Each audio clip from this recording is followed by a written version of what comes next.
Sunday, March 27th, 2022, the fourth Sunday of Lent. The love of the Father in the parable of the prodigal son has challenged me to my core. What kind of growth would be required of me to convert myself into the character of the Father? When the Father has every right to dismiss the insolent son who squandered his patrimony as untrustworthy, he makes himself vulnerable by trusting him again, taking him back into his house. The love of this Father is a challenge to stop speaking about one's hurts and wounds and to love the offender without reserve. My focus on the character of the Father is connected to my age, I believe. In my younger days, I had always imagined myself as the returning younger son, wanting to be back in the embrace of the Father. As I grew older, my reflections began to center around the older brother.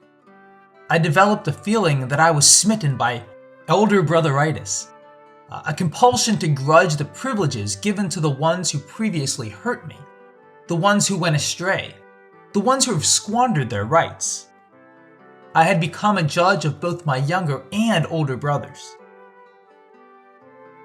As I grow older, I begin to don the garb of the Father, learning to love despite the hurts, negotiating with those I previously believed did not have the rights to negotiate. In this story, the Father's negotiation skills captivate me. This parable gives a clue into the principles involved in Christian arbitration. Unfortunately, many arbitration practices in the church do not always have Christian principles.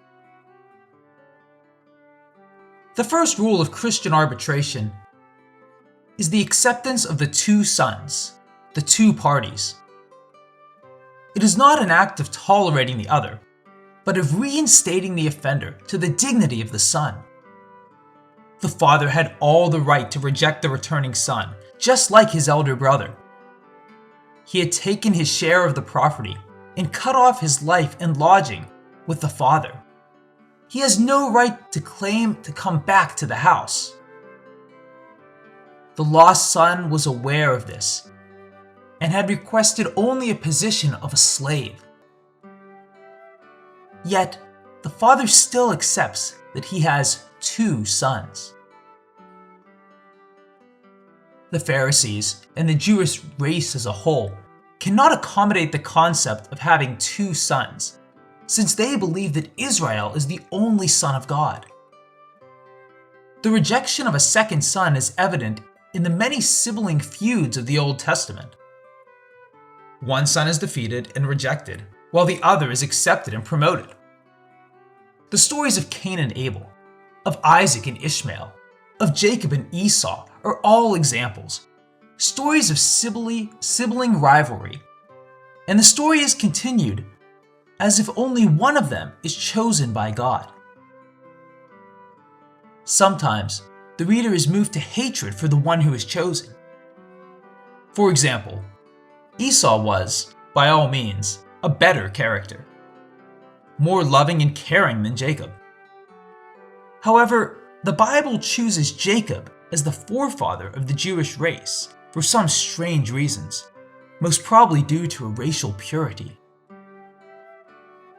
In the Old Testament, there is a suspenseful scene in the return of Jacob to meet Esau.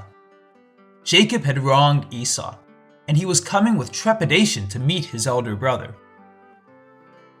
On the contrary, Esau welcomes the younger one without any grudge, welcomes him like a father. While Jacob remains suspicious of the elder brother, Esau leaves the pages of the Old Testament as an epitome of dignity. Look at the difference between the elder brother in the Old and New Testament. In the parable of the prodigal son, the existence of the two sons and the father's choice to retain both sons as heirs is the point of conflict with the elder brother. In the arbitration, the elder brother argues that the younger one has no more right to be in the house and should be rejected without the right to negotiate. He does not accept the existence of the other. The need to overpower minorities with rights and authorities is an accepted political and legal process of human nature, but not for God. God begins the arbitration by accepting the younger son back to the household. The second rule is to accept that there are two parallel stories. Both stories have credence. Neither the elder brother nor the reader is willing to give any credence to the story of the younger one.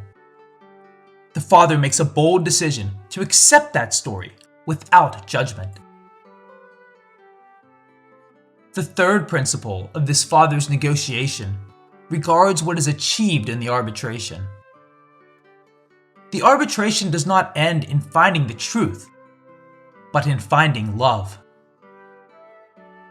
The truth and obedience belong to the elder brother, but the father's arbitration is based on love as the goal, not on finding the truth.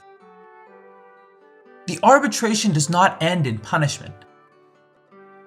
However, the elder brother could not take the challenge offered by the father to love the one who hurt the family. This is the ultimate test of loyalty. Those who claim to own the truth and rights often fail in the ultimate court of love, the only commandment of the New Testament. The elder brother's words sting. He speaks about slaving in the father's house. He has never loved, never felt the freedom of a son. He worshiped the rules of the father, but he failed to love him. Love should be the ultimate goal. Love should triumph. If love has not triumphed, the arbitration has not yet come to an end.